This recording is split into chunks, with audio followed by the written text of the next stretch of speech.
tardes a todos y bienvenidos a una nueva actividad de la Cátedra Góngora. Ya hemos hecho algunas. En febrero hicimos una tertulia el día 5 de febrero y el día 6 rendimos un homenaje a Rubén Darío justamente a los 100 años de su muerte, ¿no? Murió en 1916. Y aquí vamos a conmemorar pues los 2 años de la muerte de otro gran poeta, Manuel Álvarez Ortega. Eso será en junio. Y por estas fechas pues el 93 aniversario, 93 aniversario de su nacimiento. Yo recuerdo cuando el año 2014, era junio, el 14 de junio, estaba yo liado con esto de las redes sociales, que empezaba a aficionarme, y de pronto me encontré un tuit de una revista, Miríada Hispánica, donde se daba la noticia de la muerte de Álvarez Ortega. Inmediatamente después, porque tenía ya la edición de Visor de Álvarez Ortega y había oído hablar de Álvarez Ortega a Carlos Clemenson, a Jaime Siles y a otros poetas, pues se me ocurrió poner el siguiente tuit: un grandioso poeta semi-olvidado en Córdoba, bajo la capa inane de la liviandad lírica. Yo, como siempre, haciendo amigos, ¿no? Se ve con claridad. Claro, porque pensé, ahora todo el mundo se va a poner a buscar en la Wikipedia quién es Manuel Álvarez Ortega. Y no sé si van a acudir a su obra completa, que es lo que hay que hacer siempre con los grandes creadores. Bueno, esta es una actividad distinta a las que estamos habituados en la Cátedra Góngora, porque por primera vez la cátedra establece una vinculación, un acuerdo para la realización de actividades con una institución cultural, y en este caso una institución cultural que no se sitúa en Córdoba, sino fuera. Es la Fundación Manuel Álvarez Ortega. Me acompañan en la mesa pues el presidente de la Fundación, el Juan Pastor, y el miembro del patronato, y muy conocido y que presentaré luego, César Antonio Molina, exministro de Cultura del Estado español. Esta es la primera colaboración y es también un ejemplo de lo que debería ser siempre, cuando se puede, pues un acto de justicia. Un acto de justicia porque en esta ciudad caben todos los poetas. No es la ciudad de un poeta, ni siquiera solo la ciudad de Góngora, ni tampoco es la ciudad de un solo poeta o de 2 o 3 poetas del siglo XX, es la ciudad de los grandes poetas, de los grandes. Hay muchos y hay grandes poetas. Entonces, Manuel Álvarez Ortega viene a Córdoba con el apoyo de la Universidad de Córdoba, el Ayuntamiento de Córdoba y la Diputación de Córdoba, que de eso se trata. Porque todos los textos literarios se constituyen como una especie de entramado en el que un texto integra y transforma los textos anteriores. La literatura es un tejido y por eso podemos vincular con justicia la obra de Góngora con la obra de Álvarez Ortega, utilizando ese título, esa referencia al título de uno de sus libros, Fiel Infiel. Entonces, Manuel Álvarez Ortega en el Fiel Infiel del legado de Góngora. ¿Cómo se puede entender gran parte de la poesía del siglo XX sin Góngora? Pues quizá en ese diálogo entre textos, en esas notas a pie de página de unos textos a otros, está la vinculación entre Góngora y Álvarez Ortega, que, como pusimos en nuestros Facebook, Álvarez Ortega no solo fue traductor y gran poeta y estudioso, y no solo se dedicó a leer poesía francesa. Claro que leyó a los grandes, como hacen los grandes poetas, y leyó a Góngora. Y como dijimos en el Facebook, pues en una revista, en la revista Espéculo de la Complutense, le hicieron una entrevista y él dejó bien claro, o dejó de una manera meridianamente clara, cuál era su opinión sobre Luis de Góngora. Así que 2 hebras esplendorosas, la de Góngora y la de Manuel Álvarez Ortega, 2 hebras de ese tejido, se unen aquí, en la tierra que los vio nacer a los 2. Tengo el honor de hacer la presentación formal, porque luego Juan Pastor hará otra presentación, no es que sea informal, pero será de otra manera, la presentación formal de César Antonio Molina. César Antonio Molina es una persona bien conocida en los círculos culturales españoles, es licenciado en Derecho y doctor en Ciencias de la Información, fue profesor en la Complutense y en la actualidad es profesor en la Carlos III de Madrid. Dirigió el suplemento literario Culturas, ese benemérito suplemento, yo lo recuerdo, porque estaba estudiando la carrera, era un suplemento, Culturas de Diario 16. Ahí, por ejemplo, me vas a permitir decírtelo, saliéndome un poco del guión formal, descubrí yo la figura de Severo Sarduí, ¿no? O leí el famoso artículo de Octavio Paz, Contar y Cantar, sobre las soledades, sobre el poema extenso. Un suplemento de los que se hacían por aquellos años. Ha sido director de instituciones tan relevantes en la historia de la cultura española como el Círculo de Bellas Artes o el Instituto Cervantes, y fue, como he dicho antes, ministro de Cultura del Estado español. Poeta reconocido, no voy a citar aquí todos sus libros, antologado, traducido, excelente narrador, crítico y ensayista. La obra que tiene publicada es muy copiosa. Podemos citar un libro que va a aparecer justamente durante este mes, Todo se arregla caminando, que es el 6º volumen de sus memorias de ficción. Y sigue además la estela de otros libros suyos, como Vivir sin ser visto, del 2000, Regresar a donde no estuvimos, 2003, Esperando a los años que no vuelven, 2007, Lugares donde se calma el dolor, 2009, y Donde la eternidad envejece, 2012. Todos estos últimos libros, los 3 últimos, publicados en la editorial Destino. Y es precisamente en esta editorial donde se publicó su libro de relatos, Fuga del amor, en el año 2005. Ese libro fue traducido a varios idiomas, así como el ensayo, y este es muy reciente, hemos leído todos reseñas hace 1 año o 2 de este libro, La caza de los intelectuales. Desgraciadamente, una epidemia no de antes, sino de nuestro propio tiempo. La caza de los intelectuales, la cultura bajo sospecha, algo muy español. Ya el gran José Ortega y Gasset, en España Invertebrada, hablaba de esto, ¿no? El desprecio a la cultura, el desprecio a los mejores. La cultura bajo sospecha del año 2014, como he dicho, y poco más tengo que añadir, que ha recibido numerosos, como es normal, dada su producción de calidad y alta calidad, numerosos premios literarios y periodísticos nacionales e internacionales. Y además ha recibido condecoraciones oficiales del Gobierno de Francia, Italia, Portugal, Chile, la Medalla Castelao de Galicia, y es doctor honoris causa por la Universidad L'Orientale de Nápoles.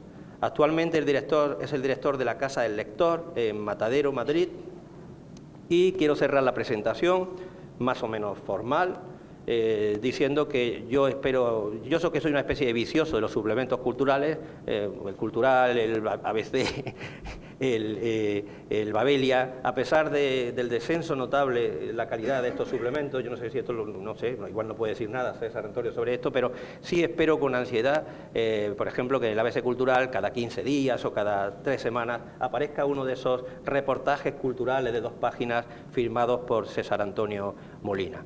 Y de momento solo tengo que cederle la palabra nada más a Juan Pastor para que haga la otra presentación de César Antonio Molina. Bueno, buenas noches, buenas tardes. Bueno, yo creo que ya, y además César, como sale esta noche, ya poco más puedo decir porque la presentación ya es verdad, y así lo habíamos acordado.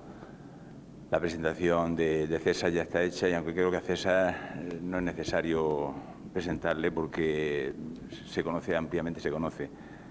Simplemente dar testimonio, y por eso estoy aquí, dar testimonio de que la Fundación Manuel Álvarez Ortega, recientemente constituida, y tan recientemente constituida que aún no tenemos ese logo que tendría que estar aquí, que es donde aparecen las fotos, donde aparece todo, y que, es decir, que aparezca también la Fundación, porque realmente este acto se hubiese hecho igual, sean tanto con la colaboración de las instituciones como no, pero yo agradezco, y como he dicho esta mañana en la rueda de prensa, lo he dicho y además de todo corazón, lo agradezco personalmente como miembro digamos, como presidente de la Fundación, como patrón también de la Fundación, como es César, esta acogida porque realmente es el homenaje que Manuel Álvarez Ortega se merecía. Entonces, bueno, yo solamente voy a decir un detalle, una anécdota de lo que es César, ¿no? Cuando César fue ministro de Cultura, en un momento determinado, el primer nombre de un aula cultural y en un instituto de Madrid que estábamos en ese sentido, estábamos muy relacionados con él, le pusieron el nombre de Manuel, aula o biblioteca y aula cultural Manuel Álvarez Ortega. Yo llamé al ministro, claro, Y recuerdo que cuando llamé por teléfono, me dice la secretaria o la persona que cogió el teléfono, digo, mire usted, yo quiero hablar con el señor César Antonio Molina. Me dice, ¿pero usted quiere hablar con el ministro? Digo, sí, sí. Dice, ¿y usted quién es? Digo, mire usted, ya sé que esto no es normal, pero mire usted, por favor, dígale a César que ha llamado a Juan Pastor para un tema de Manuel Álvarez Ortega. Nada más que eso. Bueno, eso fuera en la última de la mañana. Sí. Al día siguiente, pues yo quería que fuese a inaugurar ese. Al día siguiente, a las 9 de la mañana, tenía una llamada de la secretaria o la persona que llevaba toda su agenda y tal. Me dice, por favor, señor Pastor, mire, de parte de César Antonio Molina, que a su disposición. Vale, eso significa para mí, y el hecho de que esté hoy aquí, y con esto ya corto, pues digo, porque es una anécdota y es lo que es César Antonio Molina. No todo el mundo es capaz, estando en un puesto así, de atender estas llamadas. Y bueno, yo se lo agradezco enormemente. Lo mismo que para mí es una emoción estar aquí hoy con las instituciones, cuando sé lo que quería Manuel. Eso, esta mañana en la rueda de prensa me he emocionado y él está sentado así, y dice, bueno, es que es lo que Manuel quería, ¿vale? En fin, muchas gracias y, como digo, dejar a César, que es el que tiene que hacer la conferencia y creo que tiene mucho que decir. Muchas gracias. Bueno, en primer lugar, gracias a todos ustedes por estar aquí y a acompañarnos. Gracias al director de esta casa, de esta cátedra, por sus palabras, por su invitación y por algunos años que hacía que no nos veíamos. 16. Y a Juan, como siempre, porque él es el verdadero artífice de todo lo que se ha hecho en torno a Manuel Álvarez Ortega y sobre todo el haberse ocupado también durante los últimos años y en fin. Para comenzar, solo con algunas cuestiones personales y luego ya paso a leer el texto, a ver si da tiempo a acabarlo. Yo lo conocí a finales de los años 70 cuando llegué a Madrid. Como conté por la mañana, Francisco Umbral, al que le di mis primeros libros, me dijo un día, tú eres un poeta tan raro como Manolo, o sea que os tenéis que conocer porque seguro que os vais a caer bien. Y un día nos citó en el Café Gijón, como no podía ser menos. Serían las 4 de la tarde y a las 8:30 o más tarde salimos y yo lo acompañé a su casa, que estaba y ha estado siempre al final de Moncloa, subiendo por la plaza de Cristo Rey. Y al día siguiente llamé a Umbral para comentarle que habíamos estado toda la tarde hablando y que había ido muy bien y tal, y la única pregunta que me hizo Paco fue ¿y por dónde fuisteis caminando? Y le dije, pues fuimos llegamos a Cibeles, fuimos por la Gran Vía, llegamos a Princesa, o sea, el camino más largo que se podía ir a su casa, porque había otro por Génova, y ya por Bilbao, y era relativamente más corto. Y entonces me dijo Umbral, pues le has caído maravillosamente bien, porque si hubieras ido por el camino corto, despídete, porque no lo volverías a ver nunca más. Y de hecho fue así. Otra anécdota, cuando cumplió 70 años, yo le dije que contra su voluntad, porque no quería nada, él se había exiliado del mundo y vivía en su propio mundo, en su propia obra literaria, en sus lecturas, en sus traducciones, en sus cuadros.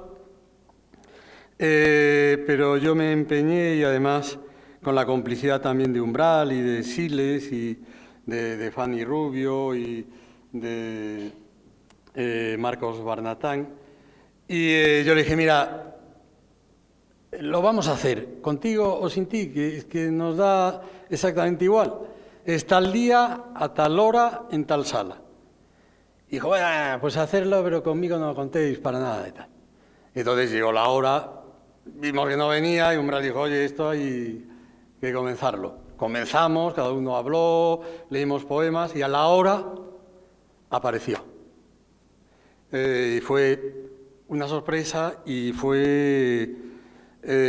una lectura de sus poemas que creo que pocas había hecho en público. Creo que fue una gran satisfacción para él porque éramos poetas y escritores de diferentes generaciones y bueno, era nuestra manera de homenajearlo, ¿no?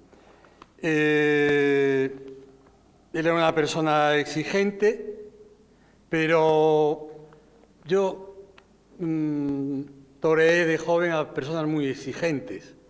Valente lo era y fue un gran maestro y al que lo acompañé en muchos viajes y tuve la suerte de leer con él. También lo era Octavio Paz, también lo era María Zambrano. Yo he estado rodeado de gente exigente, también lo era Ullán, otro gran maestro para mí. Y lo bueno era oír, aprender y también comentar tu propia experiencia.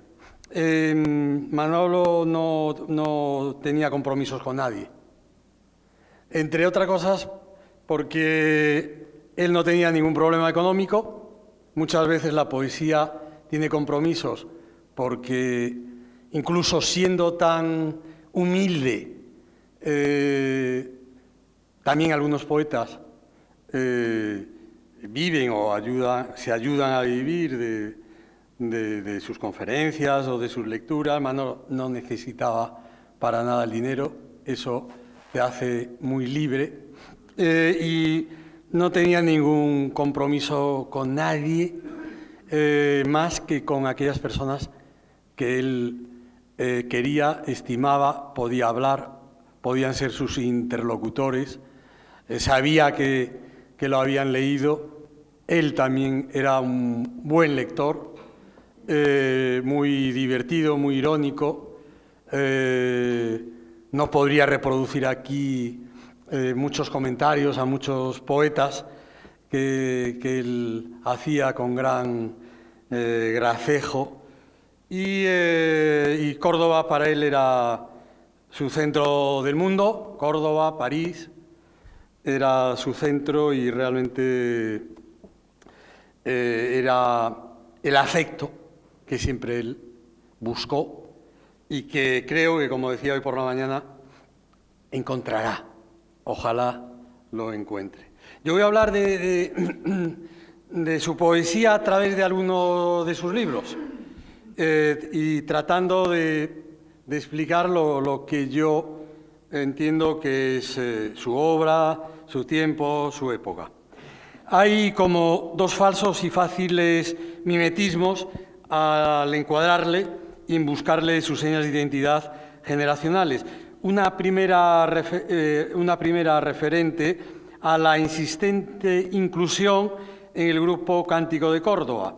Por otra parte, la de su conocimiento y valoración parcial a través de su faceta y magnífico oficio de traductor de la poesía francesa.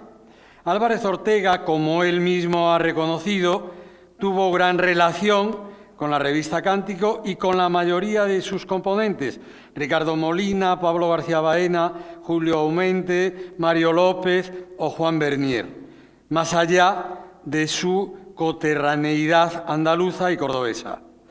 la fundación por él mismo de la revista Aglaé, también en Córdoba, en 1949, junto a una paralela colección de poesía, podría entenderse como toda una respuesta. Pero es que, además, su obra ya por aquel entonces discurre por caminos y preocupaciones diferentes a la de aquellos poetas, muchos de los cuales habían llegado de una manera ocasional o como refugio temporal, excepto en los casos de Pablo García Baena y Ricardo Molina. Este último se invadía de un nihilismo descargado de ira, de un descriptivismo lírico heredado de la poesía religiosa, del Cantar de los Cantares, de San Juan de la Cruz, además de una larga lista hasta llegar a Patrice de la Tour du Pin, salvo en lo que para mí es lo mejor de su obra, lo más brillante, me refiero a Ricardo Molina, las elegías de Sandua. Quizás con García Baena hubiese una concomitancia más grande que con el resto, basada en las preocupaciones hondamente estéticas y formales, aunque hasta el manierismo.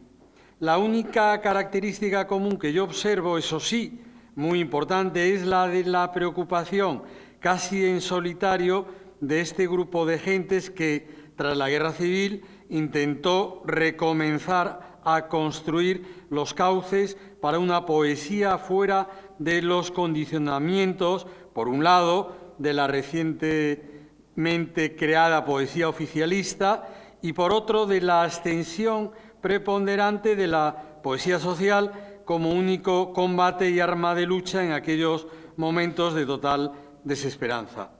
Todo ello ha quedado un poco reflejado en el trabajo póstumo de Ricardo Molina, La función social de la poesía. Si el grupo Cántico de Córdoba, como se ha venido repitiendo tantas veces, enlazaba con muchos de los postulados de la generación del 27, Álvarez Ortega venía a ampliarlos, tendiendo un puente con la mejor y más pura tradición europea, con la que sin ella la poesía de posguerra e inclusive la de estos momentos no llegaría a tener futuro. La otra característica, la de traductor, la criticamos en cuanto a su sola utilización parcial, no criticar a Manuel Álvarez Ortega, sino a quienes solo lo querían ver como un traductor. Manuel Álvarez Ortega es uno de los mejores traductores. Su antología de la poesía francesa contemporánea o la de la poesía simbolista francesa, por no citar otras muchas, quedarán por un largo tiempo como ejemplo de una labor hasta hoy en día vilipendiada a nivel profesional y cultural en un país que no necesitaba de nadie y menos de enseñanzas culturales ajenas. Pero todo este trabajo, que nunca ha sido una profesión para vivir, permanece marginal al suyo, que, como todo poeta, está abierto a influencias enriquecedoras y confundidas ya por siempre en la propia obra. Hablar de poesía traducida es un viejo tópico para personas ajenas a lo poético y, por ello, carentes de consideración. De Fiel, premiado por la colección Provincia de León, tuve la oportunidad de ocuparme, aunque de una manera muy sucinta, al ir incluido este libro en una visión panorámica sobre otros premios anuales, siempre desafortunados, por lo que ahora vuelvo para comentarlo más hondamente. Pero la obra poética de Álvarez Ortega no finaliza en Fiel, Infiel, libro fechado en 1968, sino que continúa con varios poemarios más, algunos en aquel momento todavía inéditos, como Aquarium y Código, aparecidos en la antología prologada por Marco Ricardo Barnatán, además de una larga lista de otros títulos publicados con cierto retraso de su época de escritura, lo que evidencia una poesía totalmente intemporal y tan fresca como en el mismo momento de su creación.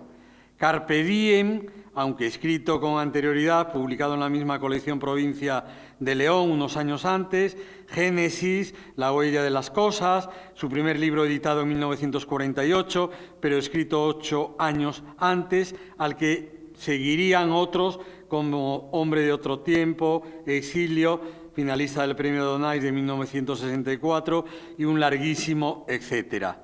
No se puede hablar de su obra como una obra desgajada, sino por el contrario, como un único, largo y gran poema que se va construyendo a sí mismo, poemario unitario a través de las diferentes épocas vitales, escrito en función de ese último verso final del que hablaba Mallarmé, conocido y custodiado de antemano.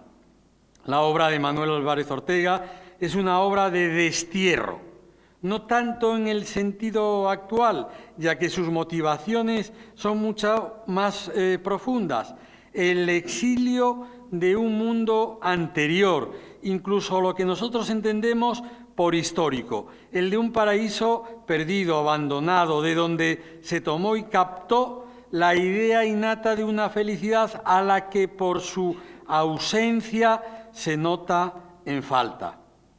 Sin embargo, es unos versos de él, más tarde, vencido el dolor de tal recuerdo, antes de entrar en el sueño, tuve toda la eternidad para olvidar.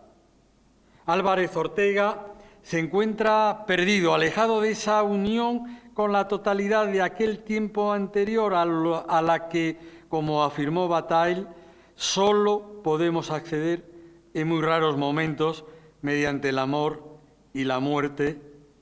En toda la poesía de Álvarez Ortega, ineludiblemente unidas, por ejemplo, en el libro Despedida en el tiempo, donde dice: mírate, ahí estás, te llamo amor y eres muerte.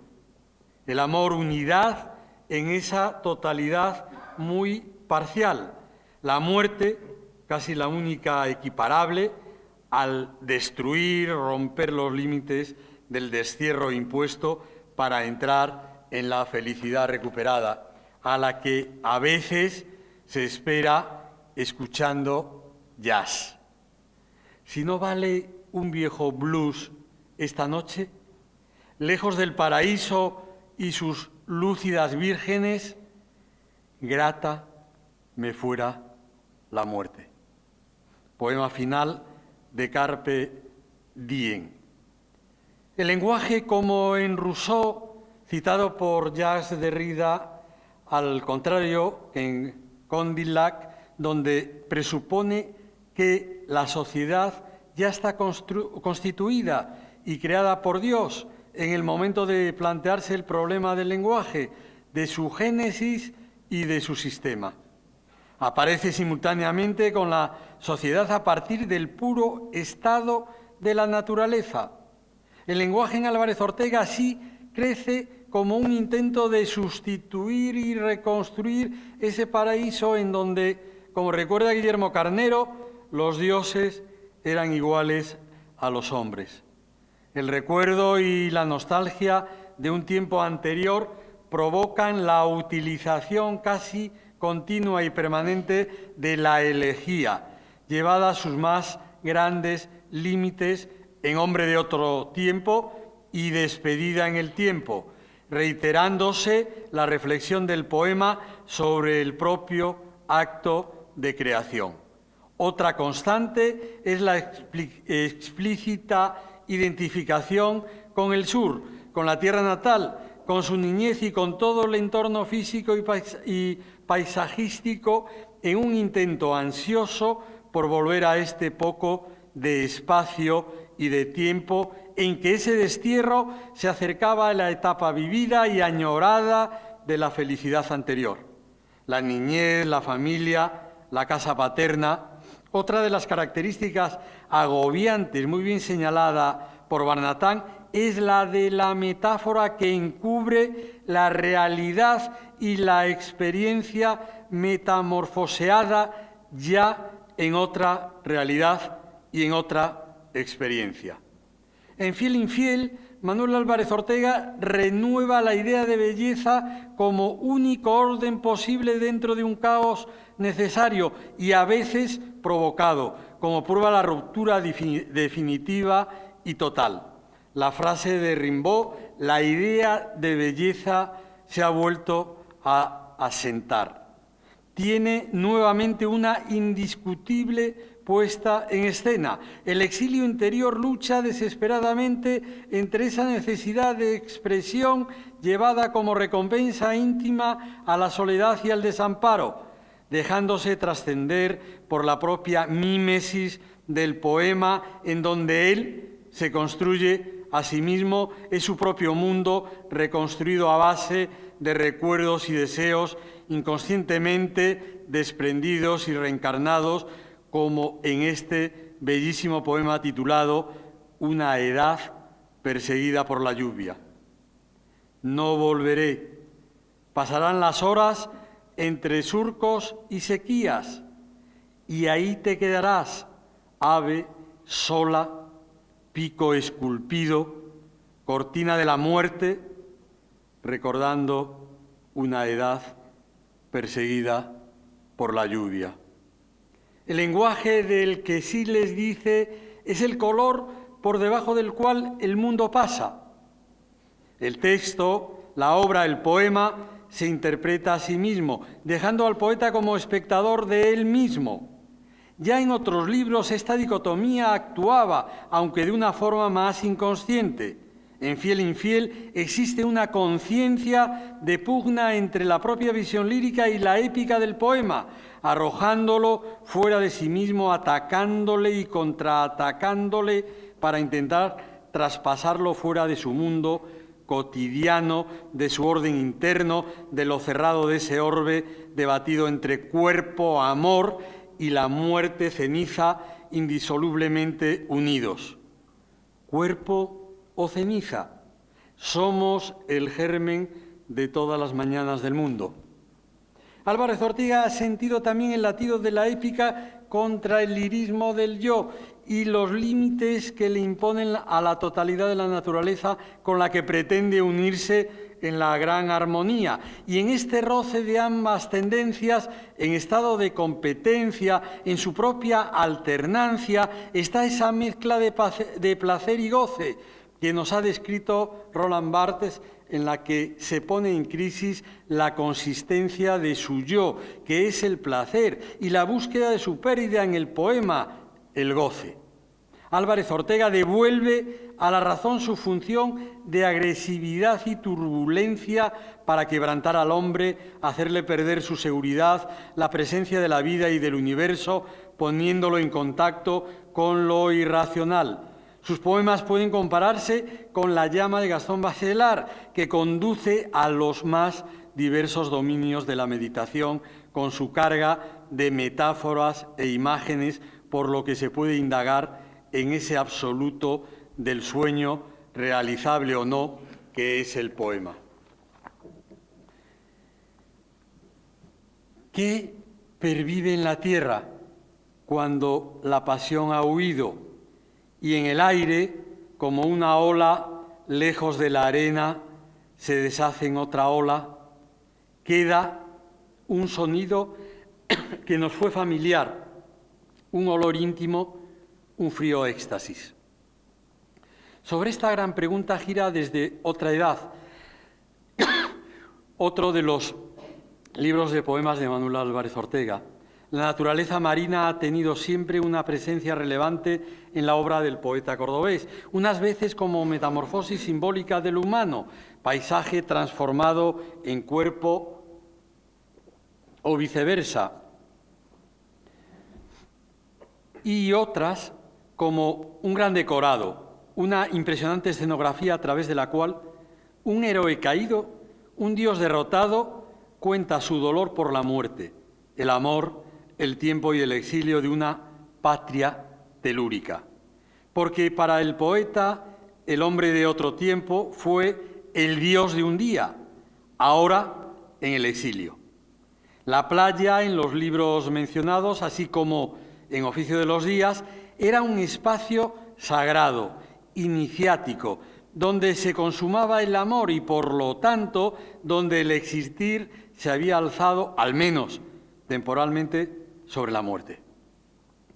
Pero la playa, en Desde otra edad, es ya bien distinta.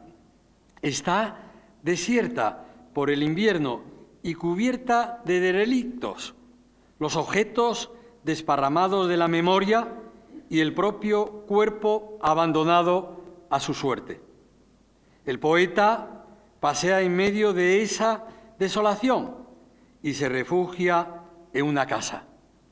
Las habitaciones de aquel hotel, donde el sexo iba multiplicando la vida, están ahora vacías. La liturgia del cuerpo se ha convertido en liturgia de la nostalgia, en el culto a una gran ausencia. La nada sobre la casa y sus nómadas moradores. Que el sexo se venza en estos sombríos dormitorios de lechos vacíos es el símbolo de la vejez. Y la vejez es una muerte lenta y cruel. Los tábanos malcomen el sexo. Y esa fuente seminal que se consume seca también la memoria y la escritura. La memoria del amor y la memoria del ser. La memoria que nadie salvará en ningún otro reino. El poeta mira a través de los grandes ventanales de su existencia y ve cómo se bate el oscuro mar de la desdicha, cómo su rostro toma la forma del poniente.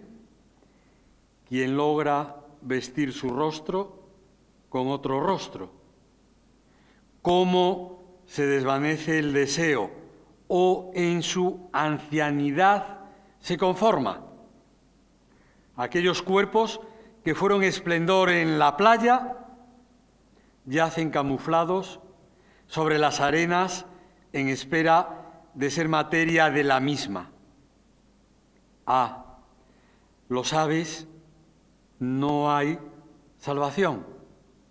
Vano, habitante de la nada, promontorio del olvido. El hombre sin sexo, el hombre amorfo, el hombre sin deseo, el hombre sin creatividad debe recurrir al frío éxtasis, a la contemplación, a la metafísica. Aprender a vivir fuera del cuerpo, en holocausto. Aprender a vivir en castidad, otra forma de amar platónica. El hombre despojado ya de todo no está así más cerca de Dios, que es un ir hacia donde no regresa el tiempo. Desde otra edad es un único y largo poema, como lo es toda la extraordinaria obra de Álvarez Ortega, iniciada en el año 1948 con La huella de las cosas, un inquietante oratorio. Mantiene el mismo tono desgarrado y nihilista que otros volúmenes anteriores, pero a la vez indaga sobre la consolación panteísta de las ruinas carnales. ¿Es la vida solo polvo enamorado, ceniza, o por el contrario la espuma dorada de las olas que iluminan la noche? El ser que no eres tendrá habitación en el tiempo, será un escombro inmortal, cuerpo entre otros cuerpos. Nunca, nunca la última conciliación tiene lugar más allá de la sombra que en el osario se refleja. La duda sobre el tránsito del ser cierra el nuevo en aquel momento y magnífico poemario de Álvarez Ortega, repleto, como siempre, de sugerencias y profundas meditaciones, así como está traspasado por la brillante e inagotable imaginería verbal, repleta de metáforas capaces de iluminar como un relámpago la caverna del pensamiento. El poeta, una vez más, incorpora una nueva y preciosa reliquia al osario de Orfeo. El amor y el deseo, la muerte, el transcurrir del tiempo como un rey ciego rodeado de cuchillos sombríos y voraces tentáculos desde la otra edad.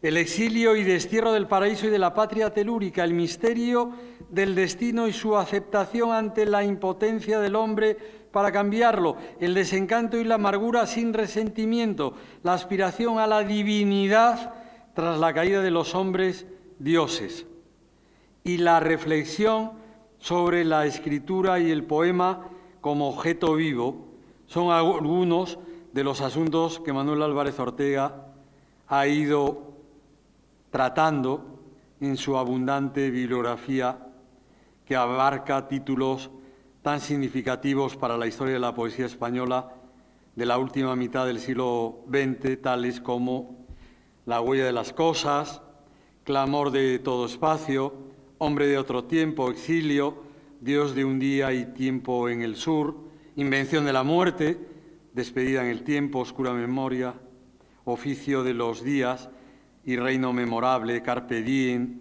Tenebrae, Génesis, etcétera, etcétera.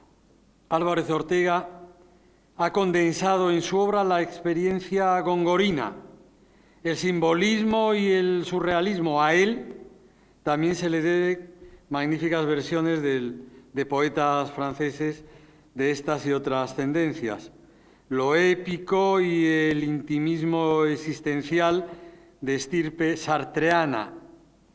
Su arma estilística por excelencia es la metáfora, original y brillante, basada en la simbología que le aporta la naturaleza y el cuerpo. Ambos espacios han sido su escenografía preferida, lo mismo que sus versos, salmos, oraciones inacabadas, llevan el ritmo, a veces falsamente monótono y reiterativo, de esa misma música de jazz que tanto le apasionaba. En la poesía de Álvarez Ortega hay belleza en lo dicho, también en lo que se sugiere, pero se calla por temor a nombrarlo. En La huella de las cosas ya se hacía eco de la decadencia del cuerpo, uno de los temas esenciales en Desde otra edad. En Tiempo en el sur existía un sentido épico esencial por el que la tercera persona exteriorizaba la expectativa de desposición que invade el hombre como una secreta amenaza. Épica, trascendente, apoyada en su facilidad lingüística y la imaginería simbolista.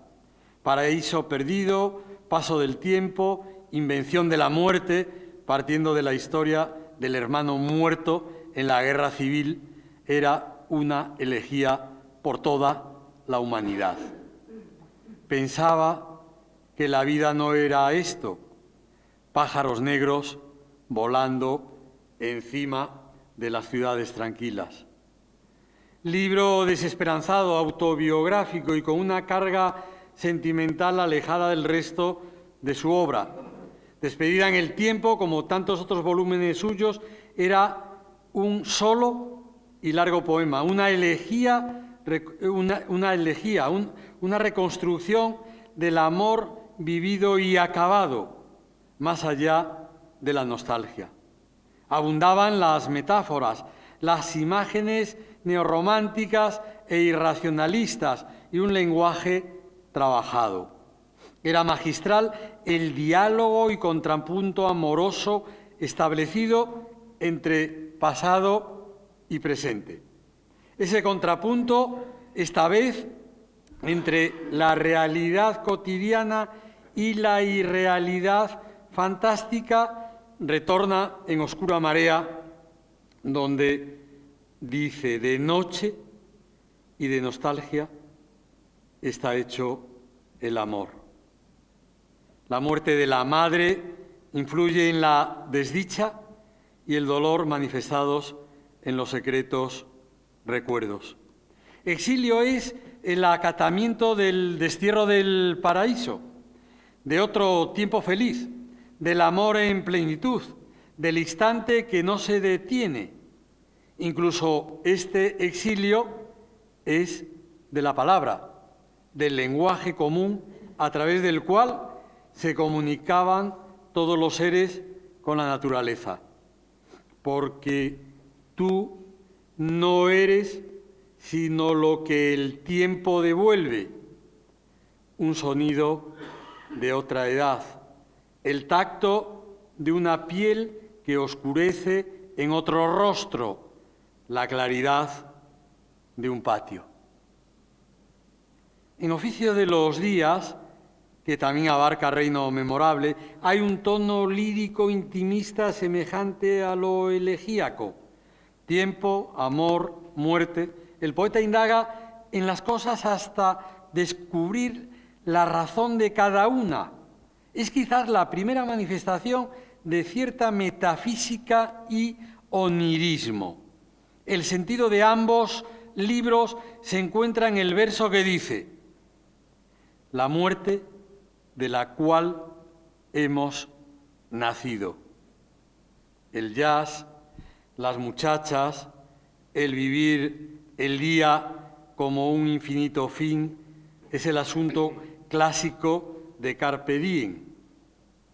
Fiel infiel es uno de los libros más maduros del autor, elegía amorosa, llanto por la destrucción de la identidad, pesimismo ante la inevitable victoria del olvido, amor, tiempo efímero, soledad, muerte, asuntos recurrentes, pero a la vez reinventados con nuevas metáforas para iluminar la oscuridad agónica del drama. Una imaginería tan fértil hace entrechocar a los elementos reales con los abstractos mediante un lenguaje barroco. El poeta no sublima o trasciende idealmente la realidad vivida, el amor, el placer, la consumación, sino que la mitifica, la diviniza. El lenguaje se hace cuerpo y la escritura sangre de esa carne. Lilia Culpa, otro de sus libros de poemas, habla de la ausencia del amor, del vacío que deja el cuerpo del delito. El poeta contempla la ausencia de una imagen que los espejos no son capaces de devolver. Toda verdad tiene el sabor de la muerte y nos entrega a un país que nunca nos ha sido revelado. Hablamos antes de poemas elegíacos. Son estos versos más epitafios que elegías. Gesta, otro de sus libros, es la gesta humana de la vida. La vida misma es un gran poema épico.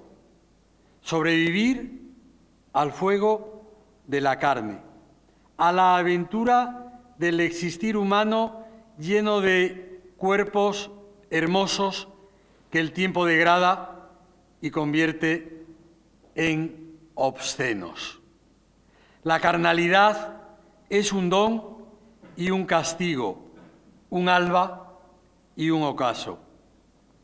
El poeta se pone del lado de la noche, lo positivo, la esperanza de la luz, mientras el alba es lo negativo, la luz que no da respuestas que entenebrece los sentidos agitados por la vigilia.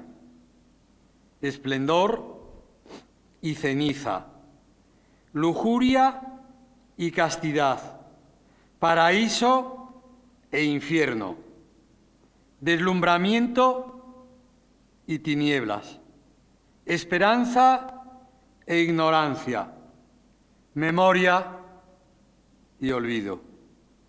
Todos estos son los botines de la vida. Álvarez Ortega adquiere aquí uno de sus mayores momentos de perfección formal. Las palabras parecen estallar en significados múltiples que ahondan en las dudas e incertidumbres de las sombras vagabundas.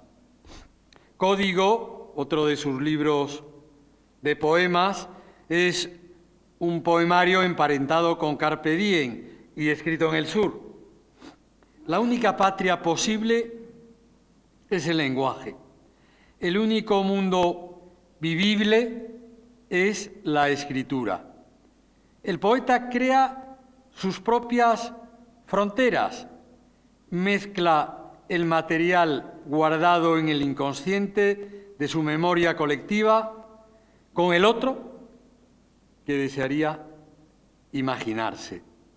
El poeta es un ángel caído.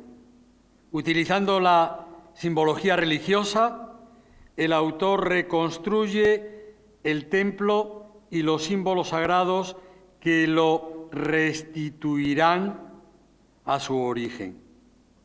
En Claustro del Día, otro de sus libros de poemas, publicado en el año 1996, vuelve al lugar mítico del sur maternal.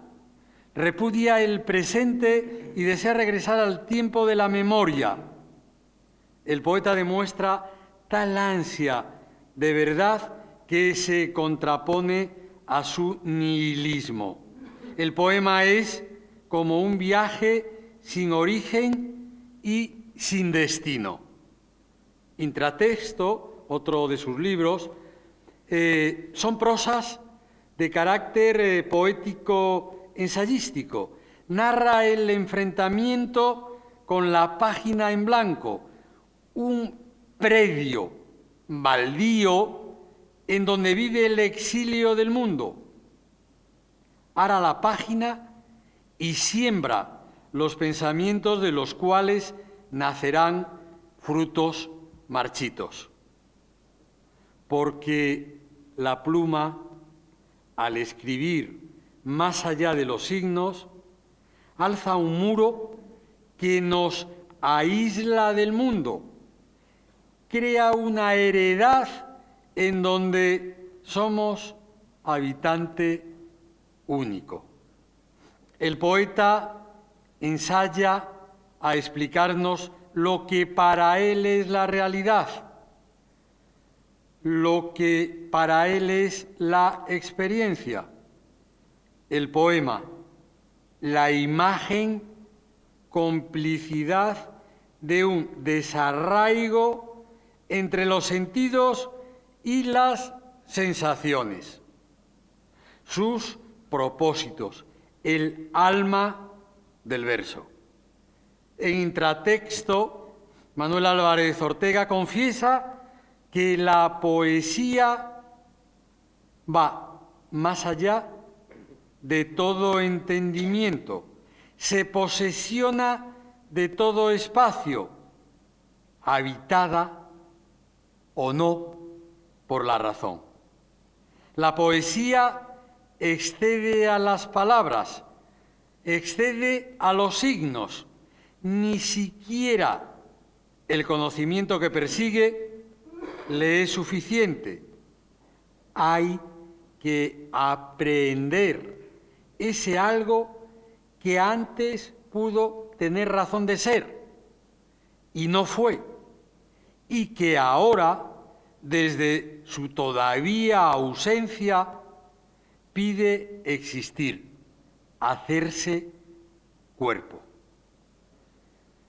La poesía busca el absoluto, la verdad última, la revelación, otra realidad superior que permite aceptar el lado oscuro del mundo en donde el Creador está inmerso. El alma del verso es el alma del hombre que lo va componiendo, dice Manuel Álvarez Ortega, homenajeando a Antonio Machado. Y en el último fragmento del libro añade: la poesía conjuga la pasividad de los sentidos con la objetividad del sentimiento. Es la síntesis y la sintaxis del alma de quien la escribe. No tiene rostro, pues no está en los signos que intentan expresarla. La poesía es verdad porque es imposible. La cita es de Tertuliano. En Corpora Terrae reconoce que ha estado haciendo preguntas sin respuestas. El olvido lo conforma como un espacio de vida, sin nostalgia, sin queja o curación. La no identidad también ha convertido en impersonal a la voz que habla. Extraordinaria la aventura literaria y poética de Manuel Álvarez Ortega, llevada a cabo durante muchas décadas de dedicación al margen de modas y tendencias. Una poesía verdadera, forjada en la soledad, la única realidad en la que se puede crear. Gracias.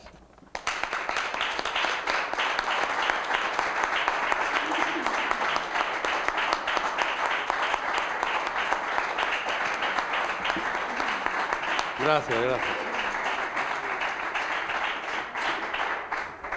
Muchas gracias, César Antonio Molina, por esta inteligente reflexión e interpretación de la trayectoria creativa de Manuel Álvarez Ortega. Es el momento de cederle el turno de palabra al público, pero antes mi coorganizador, compañero y amigo Juan Pastor quiere hacer un anuncio importante. Bueno, antes de dar paso al público, yo quería dar paso a una persona que está aquí entre nosotros, que ha pedido, y me parece perfecto esa intervención, simplemente porque, como ustedes saben, los patronos de la Fundación Manuel Álvarez Ortega están formados porque, lo voy a repetir porque se ha dicho, pero bueno, está César Antonio, estoy yo, luego está Jaime Siles, está Colinas, está Fanny Rubio y hay, lógicamente, porque yo desde el principio, desde que Manuel me nombró como albacea, antes de la creación de la Fundación, en esos pasos iniciales, lo primero que hicimos fue hablar con la memoria, con la familia, y la familia estaba encantada y siempre ha estado, como he dicho esta mañana, al lado de este proyecto y apoyando este proyecto. Y dentro de ese patronato, uno de la familia asignó a una de las personas que tenía un gran entusiasmo, que el año pasado estuvo aquí y participó en la mesa en el homenaje que se hizo, que fuera Rafael Álvarez del Olmo. Rafael Álvarez del Olmo era su familia, sobrino, y que tenía una relación muy especial con Manuel también. Como he dicho esta mañana, da muestra de que lo que para Manuel significaba la familia. Manuel no era ninguna... se significaba, y eso creo que es importante resaltarlo. Este señor, en septiembre, antes de la constitución de la Fundación, estaba previsto, estábamos en esos trámites, me llama un día y me dice: Juan,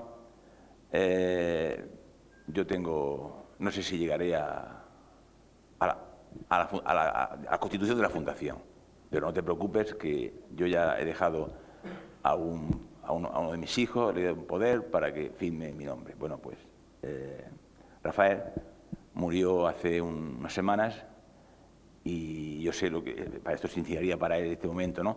Pero hay su viuda, bueno, creo que quiere decir unas palabras y es justo y pienso que es necesario ese punto digamos, de emotividad que le da a este acto aparentemente cultural y tan frío y tan... No, hay también mucha humanidad detrás, que está aquí con nosotros y, por favor, si quieres, en fin, va a dirigir unas palabras. Muchas gracias. Buenas tardes a todos y muchas gracias por permitirme tomar la palabra en este acto tan cargado de significado y simbolismo.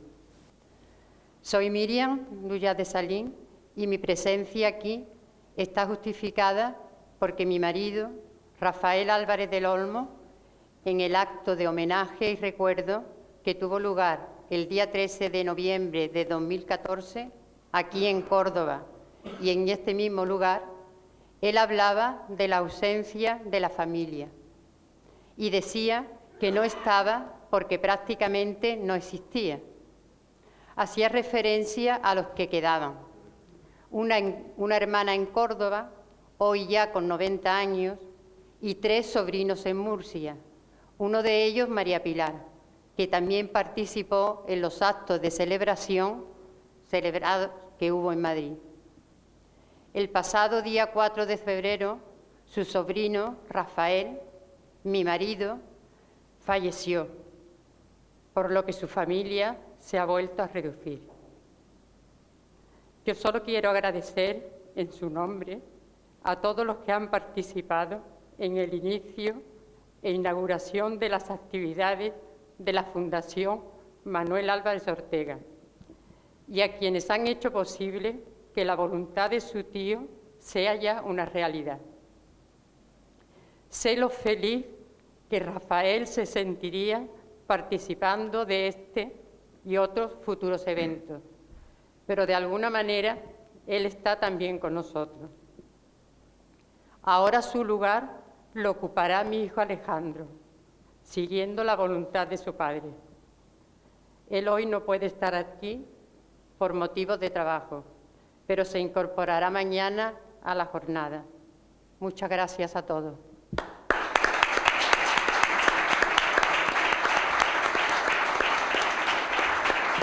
Bueno, pues entonces despedimos el acto. Les emplazo para mañana, una hora más tarde, a las 8, donde tendrá lugar la lectura poética de Pablo Acevedo, Rafael Vanegas y David Vegue.